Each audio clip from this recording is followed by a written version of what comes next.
Captain Jenks is on the phone. Yes, Captain Jenks.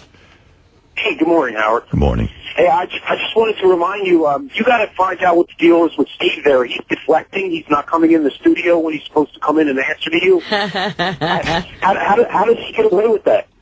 Everyone around here gets away with anything they want. But Steve doesn't let anybody get away with anything. Yeah, that's right. He blew up his news. You got to call him in, Howard. He's got to repeat that he won't bother any of the guests again. All right, very good, Captain. Maybe you make a good point.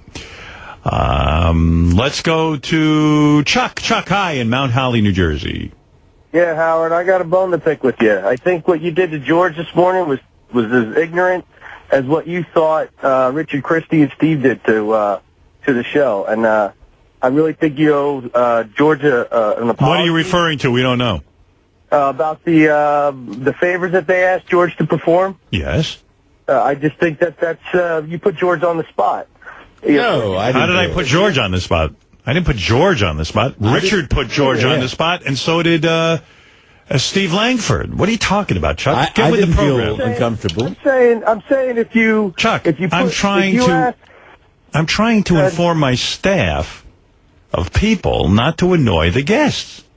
Yeah, but don't you think George would have said he's a grown man, if he was going to be... No, he wouldn't, because, no. Chuck, no, I didn't feel uncomfortable at all. Chuck, you're not getting it. He shouldn't be put in a position to have to say no to any of the people around here. That's all. How does he think you put him on the spot? He's stupid. Chuck, what do you do for a living? You've asked former guests to help you out. Chuck, what do you do for a living? I work for, I don't really want to say. Well, what type of work do you do? I work in the construction industry. Mm-hmm. Were you a good student? Yeah, I was pretty good. Graduated high school? Yeah. Well, I don't understand your lack of intelligence. How did you feel that I was made to feel uncomfortable? He wasn't uncomfortable. Well, he was. You go on a nationally broadcast. All right, you know what? I'm done with this. Please, George, don't continue it for me. It's a guy not getting the point. You're never going to get through to him. Right. Marianne from Brooklyn, hi. Hi, George. Love you, Howard. Howard, the rapport between you and Chris Rock is the greatest ever. I think he is the ultimate super guest on your show. And I want to say, Robin, I saw you on the George Behar, and you were very good because you did not interrupt once. Well, thank you. Well, that's right. And I'll tell you where else Robin was good, Marianne. Tell me. On the wrap-up show the other day, she said a couple of things I happen to agree with. Really? Yes, I will play those. But I also see here on the phone is Jeff the Drunk, who claims, are you mad at... Howard, I have to have my house free a little bit. The phone calls, I don't want to get into it. He made me lose my line before when Chris Rock was on because he had an emergency call to tell me some nonsense. And I'm not about nonsense. Hold on, let me see what's going on here. He's upset with Marianne now? Jeff, how are you taking advantage of Marianne? No, she's upset because I call and Eric, Eric calls and Taylor calls, and she calls me just as fucking much as I call her. Jeff, don't even go there. Get your telephone bill. Howard, I have rules now. They could call after my husband leaves, and no calls on the weekend from anybody. Do they disregard the rules? And they do. Yes, they do. What happened that this falling out is occurring? He calls your house every 10 minutes? Yeah, because he tweets now, and when he tweets, he wants to tell me what he tweets, and I could see what he tweets. So do I really need to hear what he tweets and what he has to say to me? Jeff, what is going on here? Are you so lonely and miserable that you're just reaching out to anybody you can get your hands on? I honestly feel like I lost my mother twice. Oh, God, Jeff. Don't. How would I try my best? But, Marianne, what do you expect? You sit and entertain guys like, he hung up. What happened? I don't know. He disappeared. Oh. But what do you expect? You entertain these guys, and you have them calling your home. Well, no, I became friendly through the show, but there's got to be a limit. I have to draw the line. So I guess, One thing I know about Jeff, if you don't draw a line in the sand, I got news for you. He will take as much as he can get. Well, that's part of the reason they're on the show, Marianne. They have no limits. It's not only Howard. Yeah, but look at Marianne. She gives out her phone number to these guys. I know. They're called the Whack Pack for a reason. Did I know that 20 years ago? like 15 years ago when I gave out my number, I didn't think about that. Well, you should have. Why would you give out your number just because you heard them on the show? I mean, you're a bit of a star fucker, if you ask me, because you hear some wacko on the show, and then you right away want them to call you at your house. You want to rub shoulders with them. Howard, when we would be at an event and I would meet them for the first time, they would say, "Oh, Marion," just like I would help anybody in the street. That's my nature. It's not only with the show. No, but you're not just helping anyone in the street. You're making contact and giving out your phone number to guys who are a little bit strange on the show. Well, maybe I have a problem. That's right. You sure do. You certainly do have a problem. Big problem, Howard. That's right. All right. Thank you, Marianne. Howard, even though I have a lot of problems. That voice, you can only take so much. No, I was listening to you on the wrap-up show the other day, and you made a good point, and I wanted to make sure I got to that today before the end of the show. Let me see if I can find it real quick. What were we talking about?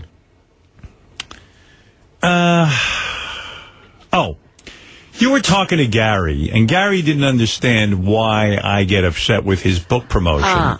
And now we're about to embark on the latest Gary book paperback. Promotion 2, yes. Yeah, it's back, just when you thought it was over. The sequel to the hardcover. And you were right on. You explained it to him in a gentle yet meaningful way. I couldn't agree more. The shit already started. I haven't done anything. It is a very reduced schedule. I'm doing, I think, Conan and maybe one other show. I think I'm doing like 4 or 5 book signings. And I don't know.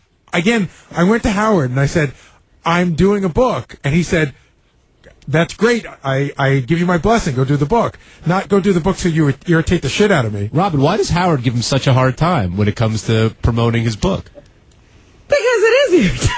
I mean, Okay. Gary comes in, and Howard, you know how Howard is. He likes to think that you're never thinking of anything but the show. Mm-hmm. And then he hears, a plug for Gary doing a book signing in the evening of a weekday when we have a show the next day. Right. And then he hears that he's going to be on Letterman. And Howard thinks of it in the same way that he has to prepare for these shows. Now, Gary's spending tons of time trying to figure out what he's supposed to do on the Letterman show and not working on this show. Do you think that's what it is? Because sometimes it feels deeper than that. Sometimes it doesn't feel like that at all. You think it's what? It's like, I don't want you to fucking do anything. No. Robin hit it on the head. Listen, I put a lot of energy into this show. And if he has time to run around with this book stuff and be busy at the night and going out, it drives me crazy. Imagine that something's not being attended to. That's right. That has to do with this show. It's time that could be better spent working on the show. That's how I think. I'm sorry. And then, I put up with it for a while, but it's never ending. And now it's never ending again. We're back again. Bowie's never-ending book tour. Bowie's never-ending book tour. Bowie's never-ending book tour is pissing off Howard every day. That monkey's making him irate. Bowie's never-ending book tour. I mean, when you put time into the show, it's $500, not $5,000. It's that kind of thing. I'm sorry. Katie Couric is leaving her anchoring post. This is according to a rumor, I believe. Yeah, that's been the new buzz. I reported a couple of weeks ago that she was thinking of shopping a syndicated talk show. Well, according to this insider at CBS, she's already informed them that she is leaving the anchoring position. And you know what? It's a smart move because she does have some pride. The news has always been in third place since she took over. Mm-hmm. And if you remember, she wasn't an anchor woman on the Today Show. She was an interviewer, someone who hosted a show that allowed her to sit with guests and interview. She wasn't reading the news. And so the concept was she'd come to CBS and do these interviews like she did on the Today Show. And what they quickly learned is when you're watching a half-hour newscast, you can't spend 10 minutes on an interview. It's not the same thing. That's just a little capsulation, that newscast. So what she's going to do is do an Oprah-type show with Oprah leaving now. Mm-hmm. Do an Oprah-type show. And hope for the best. And, listen, she's going to have to change it up, though. She can't be too serious. She can't sit there and interview. She can't interview newsmakers. Yeah, you can't interview Anwar Sadat's son because it's Egypt's revolution or something. It's got to be kind of fun. You know, Oprah knows how to do it. That's my advice to her. And if she's smart, she'll do what Robin does. You go like this. And let me tell you something. I like it. Whatever you're doing, I like. Not just And woo.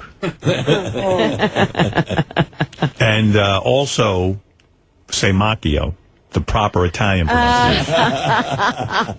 New York tickets sink as Sheen bombs in Detroit. That was some show. I saw some people had their video cameras. I mean, as Chris Rock said. Did they YouTube some of it? Yeah, I mean, it was embarrassingly bad. I mean, but that's arrogance. You think you're going to go out on a stage with nothing prepared? I understand the show in Detroit bombed so badly, this live show, that he came out in Chicago and he just walked out and he goes, anybody have any questions? And then he had a guy sit down and interview him. Yeah, there was, I think the guy was off stage from what I understand. So it was this disembodied voice just shouting out questions, I guess, when Charlie's rants would run out of steam or something. I mean, Charlie should have at least gotten in touch with me and said, hey, Howard, did you interview me at Radio City Music Hall? Like, that might have actually been good, but... not that I would have done it. Going out to, talk to people about what's going on in my life and what has happened to me at 2.5 Men, and I'm going to sit on stage and be interviewed by whoever. Controversy has a shelf life. Isn't it interesting, and I think you'd agree with me, that there was a period of weeks where all I cared about was Charlie Sheen and what he had to say. Mm-hmm. And now I can honestly tell you I don't care what he has to say. That was what I thought, too, when people were buying these tickets. It was at the height of the whole Charlie Sheen mania. And now, would you even care to see what he has to say if he's talking about the stuff that happened several weeks ago? No. Charlie's torpedo of truth is all but blowing him out of the water in New York. On the heels of Charlie Sheen's disastrous debut in Detroit, which was marked by booze and catcalls Saturday night, scalpers have stooped to seeking bargain basement prices in a bid to dump thousands of tickets for his Radio City Music Hall gig this week. As of yesterday, more than 2,800 tickets were still available on StubHub.com for Sheen's show on Friday and Sunday nights. The prices had already dropped last week, but after his debacle in Detroit, they plummeted even more. Tickets yesterday were ranging from $34 to $39, a far cry from their $126 face value, and miles from the $575 that some ticket brokers had once been asking.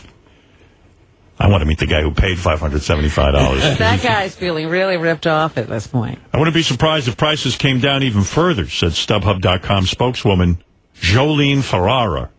We could definitely see close to a fire sale. According to some reports, Sheen's My Violent Torpedo of Truth, Defeat Is Not an Option tour had sold out within minutes in some cities. In reality, what happened is a bunch of these scalpers went out and grabbed all the tickets, and now they're facing serious losses. Boo-hoo. Yeah. Boo-fucking-hoo. In a way, you kind of cheer. Yeah, because this time they got caught. Right. Things went slightly better for Sheen last night in Chicago, as only a handful of the 3,600 audience members left early. The 90-minute show... Only a handful left early. The 90-minute show featured a Q&A format where an unidentified man on stage tossed random questions at the unemployed actor. Now, who was the opening comedian? Nobody's ever said. But on the first night, they said that Charlie had to come out and rescue the comedian. He was being booed and jeered so bad. Yeah, nobody was doing that well, huh? I didn't know there was an opening act. Yeah. Yeah. So, given all that, what's your speculation on the future of his career? The future of his career? I think he should go back and blow that guy Chuck Lorre, who he was insulting, and get back on 2.5 Men. Oh, by the way... Do you think they'll take him back? I don't know. I think... Was it true that there were some negotiations going on? I don't know. It said that Les Moonves said he did want him back, but I don't know if that's true or not. But, I tried on April Fool's, Robin. You thwarted me. But I tried on April Fool's to start an April Fool's joke where I was replacing Charlie Sheen on 2.5 Men. It lasted all of 10 seconds. As Robin goes, oh, this is April Fool's. Fred said to me over the weekend, he said, it would have been better if you had like Steve Langford come in and report that he heard a rumor about it. Right, and then I could have been somewhat coy. Thrown everybody off track. That might have worked, but... All right, listen, I blew it. I'm the only one to blame. But this is kind of cool. There's a guy, I wish I knew what news station this is. This is a TV show. And he tried to get the rumor going for April Fool's. Oh, really? He tried to keep it going? He did. Let me see here. This is a guy named Brad Frank.